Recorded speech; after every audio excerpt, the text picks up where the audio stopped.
সব সময় আল্লাহর কাছে এই দোয়াটা যেন আমরা করি, আল্লাহ কিয়ামতের দিন তুমি আমার হিসাব নিও না, আল্লাহ তুমি আমার বিচার বসিও না, আল্লাহ তুমি দয়া করে আমারে মাফ করে দিও। আল্লাহ যার বিচার করবেন ও জাহান্নামে যাবে, আর যার বিচার করবেন না সে জান্নাতে যাবে।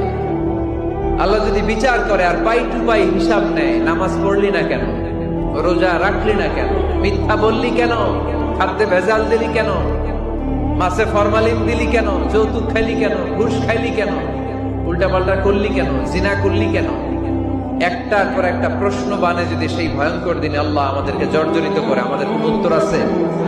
সেদিন আমাদের বাঁচার কোন উপায় আছে? তাই আমরা সবাই আল্লাহর কাছে দোয়া করবো, আল্লাহ কোনো বিচার টিচার মানি না, কোনো বিচার করতে পারবো না, দয়া করবা। কথা কয় না? কি করবে?